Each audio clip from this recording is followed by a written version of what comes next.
बिजनौर के जिला प्रशासन ने अवैध रूप से सरकारी जमीन पर कब्जा करके सरकारी जमीन पर उगाई जा रही फसल को जुतवाकर जमीन को अपने कब्जे में ले लिया है। ये कब्जा रफीउल नगर उर्फ रावली में किया गया था। ये ज़मीन 1000 बीघा बताई जा रही है। एसडीएम ने बताया कि ज़मीन पर कब्जा करने वालों के खिलाफ FIR दर्ज कर ली गई है और तहसीलदार को 2 पटवारियों के खिलाफ विभागीय कार्रवाई के आदेश दे दिए गए हैं। ये सारी ज़मीन वन विभाग और सिंचाई विभाग की थी। जनपद बिजनौर की तहसील बिजनौर के ग्राम रावली में गंगा के उस पार दूसरी पार कुछ लोगों द्वारा वन विभाग और सिंचाई विभाग की ज़मीन पर अवैध कब्जे की एक शिकायत जिलाधिकारी महोदय को हुई थी। जिलाधिकारी महोदय ने उसके जांच के लिए और निस्तारण के लिए पुलिस और राजस्व और वन विभाग की संयुक्त टीम का गठन किया था।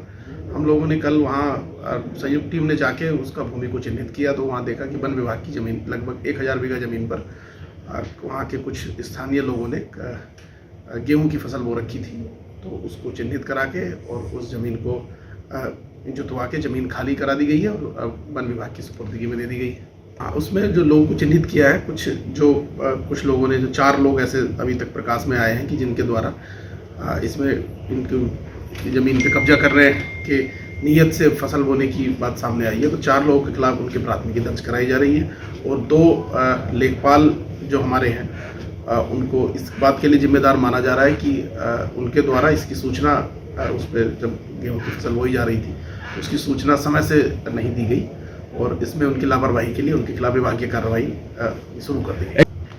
नहीं, ये ज़मीन एक्चुअली गंगा जी के एरिया की ज़मीन है। तो जब गंगा जी में ये पानी आता, जल आता है, तो फिर ये ज़मीन गंगा जी में निहित हो जाती है। उसके बाद जब गंगा जी का पानी पीछे हटता है तब उसके बाद ये ज़मीन खाली हो जाती है। तो जनरली इस बार वहाँ उन लोगों ने गेहूं की फसल बोई थी, तो ऐसा नहीं था सच कि बहुत लंबे समय से इस पर कब्जा था। ये लंबे समय तक कब्जा रहने की स्थिति में नहीं है। गंगा जी का पानी बढ़ता है तो ये वो ज़मीन को घेर लेता है, तो इसलिए इस पर अभी ये बोया गया था 8-10 दिन पहले। छोटा गेहूँ था 1-1 इंच लगभग। इस पर कार्रवाई करा के ज़मीन खाली करा दी गई है और वन विभाग के सुपुर्द कर दी।